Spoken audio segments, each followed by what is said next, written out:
할렐루야. 오늘 하루도 하나님의 사랑과 은혜 가운데 평안하시고 또 강건하시기를 주의 이름으로 축복합니다. 오늘은 연휴가 있는 날입니다.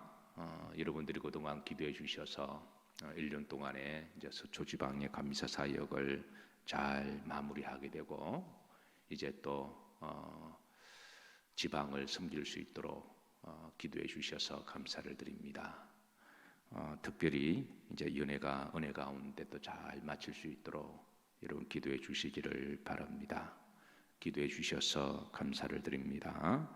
자, 오늘 본문 말씀 제목은 따라서 하십니다. 욥을 다시 회복시키시는 하나님. 자, 10절 말씀 보시면 이게 네 가지 동사가 나옵니다. 그러니까 위엄, 존귀, 영광, 영화라고 하는 네 가지 명사가 나옵니다. 이 네 가지 명사는 이제 하나님의 그 속성을 말씀하고 있어요. 하나님의 위엄은 영적인 권위를 말씀하시죠. 존귀는 하나님의 품위를 말씀하십니다. 그리고 영광은 이제 하나님의 그런 영광의 모습을 말씀하시고, 영화는 이제 하나님의 형상, 하나님의 삶을 말씀하고 있는데, 자, 그런데 이제 하나님이 그 욥에게 요 네 가지를 다시 이제 단장하고 입을지니라 그러셨어요. 두 가지 동사가 나옵니다. 단장하라, 그 입으라라고 하는 그런 말씀인데, 욥은 한때 이 하나님의 위엄과 존귀로 영광과 영화를 입은 사람이었습니다. 동방에 제일 가는 이제 부자였을 때, 그때 이 욥의 부자는 단지 물질적인 것만을 의미하는 게 아니라 이제 하나님의 그 믿음과 하나님의 형상을 입고 또 의롭고 정직하고 믿음으로 산 그런 이제 복된 삶을 살았죠. 그런데 욥이 고난이 임하게 되자, 그리고 욥의 주변의 친구들이 또 이렇게 이제 재난과 이런 문제에 대해서 논쟁을 하고 다투고 또 극심한 질병이 임하고, 또 욥도 우리가 어제 말씀을 살폈지만 욥도 이런 고난 앞에서 때로는 이제 갈등하고 방황합니다. 왜 의인들에게 이런 고난이 임하는가? 욥이 자신을 돌이켜 보면서 자신이 은밀하게 숨겨둔 죄악이 있거나, 또 하나님의 영광스러운 삶을 살지 못했거나, 또 자기의 이익을 위해서 살았다면 이런 고난과 재앙은 그래도 이해가 되겠는데, 아시다시피 욥은 동방에 제일 가는 믿음의 의인으로서 하나님 주신 그 축복을 개인적으로 남용하지 아니하고 철저하게 섬기는 데 사용했습니다. 그럼에도 불구하고 왜 이런 고난이 임했는지 욥도 잠시 동안은 그걸 알지 못해서 때로는 약간의 원망하기도 하고, 때로는 불평하기도 하고, 또 친구들 주변에 엘리바스, 빌다, 소발, 또 엘리후 이런 사람들과 논쟁하다 보니까 감정이 격해지기도 하고, 또 분노가 일어나기도 하고, 어제 같은 경우는 하나님이 살아계시면 이럴 수가 있습니까? 라고 하면서 하나님을 불러내어서 한번 나와 좀 한번 논쟁을 좀 해보시자, 그렇게까지 말을 했던 그런 모습들은 사실은 그 욥 스스로의 존귀와 영광을 땅에 추락시키는 바로 그런 사건들이죠.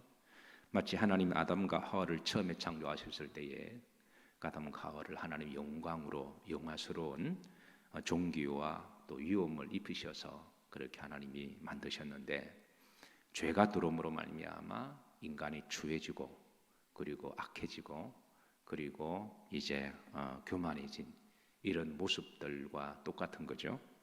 그래서 하나님은 다시 이제 욥을 회복시키기 위해서 너의 원래 믿음의 모습을 회복하라고 지금 하나님이 다시 세우시는 그런 모습입니다. 그래서 이게 두 가지 동사, 단장하며 입을지니라, 이 말씀은 다시 하나님의 형상을 회복하라고 하는 거죠.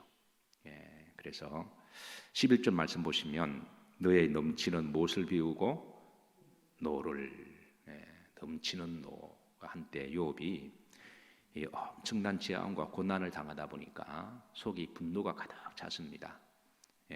그 분노가 가득 차서 근데 하나님은 이제 그걸 비우라고 이야기하시는 거죠. 이제 물론 이 욥의 이 고난과 재앙 뒤에는 현상학적인 현실적인 부분도 있지만 영적으로 뒤에서 마귀가 욥을 시기 질투해서 욥을 넘어뜨리고 무너뜨리고 욥을 저주하게 만들고 원망하게 만들어서 하나님 형상에서 멀리 떠나서 그래서 결국은 이제 마귀의 자녀로 만드는 게 목적이죠. 그런데 하나님은 그동안 이제 가만히 지켜보시다가 때가 되어서 이제 하나님이 나타나셔서 이제 말씀하십니다. 그리고 이제 그 모든 일을 하나님이 다시 이제 정리를 해주시고, 그리고 42장에 가면 하나님이 이제 갑절로 축복을 주시는 그런 내용이시죠.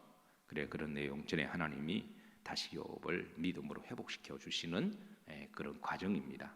그래서 다시 10절에 보시면 너는 위엄을 단장하라. 이 말은 이제 하나님의 영적인 권위, 영적인 권위. 그동안 사실 우리 성도들 하나님의 자녀들에게는 영적인 권위가 있죠.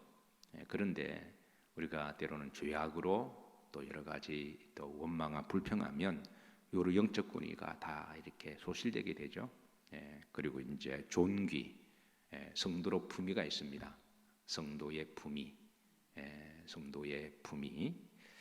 이방인들이나 우상 숭배하고 인생을 막 사는 사람들, 욕하고 싶으면 욕하고 저주하고 싶으면 저주하고 싸우고 싶으면 싸우는 그런 세속적인 사람이나 또 어떤 사람은 또 악한 영에 미혹되어서 인생을 막 살아가는 그런 사람들이 있습니다. 그런 사람들은 전혀 품위가 없죠. 그냥 막 사니까 말이나 행동이나 얼굴을 보면 그냥 막 살아요, 그냥. 그런데 하나님은 이제 그런 다시 영적인 품위를 회복하라고 말씀하십니다. 그동안 너무 힘들어서 때로는 그 사람은 아무래도 입에서 욕이 나오거나 원망하고 불평하면 품위가 떨어질 수밖에 없습니다. 근데 그건 이제 성도의 모습이 아니죠. 성도의 모습이 아니니까 하나님이 그걸 다시 회복해라. 그 존귀, 하나님의 속성, 그 품위 있는 것을 이렇게 회복하라고 하는 것이죠. 때로는 너무 참을 수 없는 가벼운 사람들이 있습니다.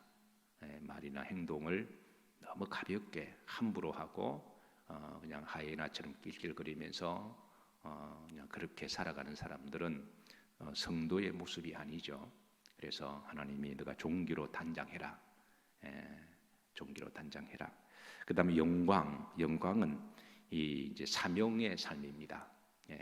하나님께서 우리가 먹든지 마시든지 무엇을 하든지 하나님 영광을 위하여 살라고 하셨으니까 우리가 살아가는 삶의 목적이 분명하고 내가 어떤 조합을 가지든 사람은 그 사명 따라 살아갈 때 가장 영광스러운 줄로 믿습니다. 단지 돈을 버는 목적이 그냥 돈을 내가 많이 벌어서 내가 잘 먹고 잘 살겠다. 그건 아주 속물적인 목적이죠. 그게 정치를 하든 아니면 내가 어떤 비즈니스를 하든 그 목적이 자기의 영광을 위한 거라면 그거는 속물적인 거죠. 그런데 우리가 돈을 적게 벌어도 또 우리가 일상의 삶을 살아도 내가 살아가는 목적이 하나님 영광을 위한 거라면 그건 이제 복된 거룩하고 가치 있는 삶인 줄로 믿습니다. 그래서 하나님 영광을 위하여 살아가라. 목적대로. 그다음에 영화는 하나님의 형상을 이야기하십니다.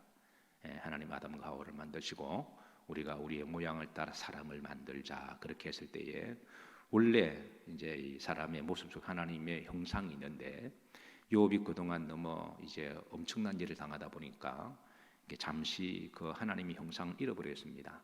그래서 친구들과 논쟁하고 와이프는 저주하고 하나님을 저주하고 죽으라 뭐 이런 말을 하기도 하고 또 본인도 너무 힘들고 어려우니까 자식들 다 잃어버리고 재산 다 불타고 강도들에게 빼앗기고 물론 그 뒤에는 또 마귀 역사가 있었던 거죠. 그러니까 욥도 사람이어서 이런 부분에 대해서 너무 분노가 가득 찼던 거죠.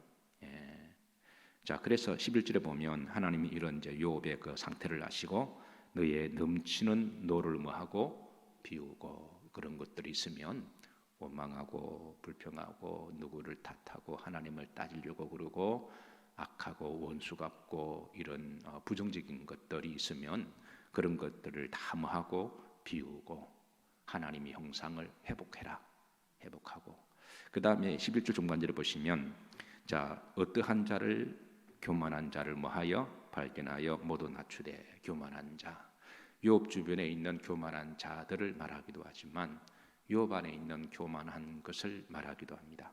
욥 안에 있는 교만한 것들 사실 욥이 지난번에 하나님과 한번 논쟁해보자라고 하나님께 결투를 신청하잖아요. 하나님이 살아계시면 왜 나에게 고난을 주십니까? 그렇게 하면서 하나님과 한번 논쟁하자고 신청을 했습니다. 그래서 하나님이 욥기 13장 14장에 욥이 한 말을 듣고 이제 39장 40장이 나타나셔서 그래 한번 말해보렴 그렇게 했을 때 욥이 갑자기 하나님의 임재 앞에서 엄청난 하나님의 그 위엄 앞에서 아무 말도 하지 못하고 나는 비천할 뿐이로소이다 할 말이 없습니다 라고 그렇게 말을 하게 되죠.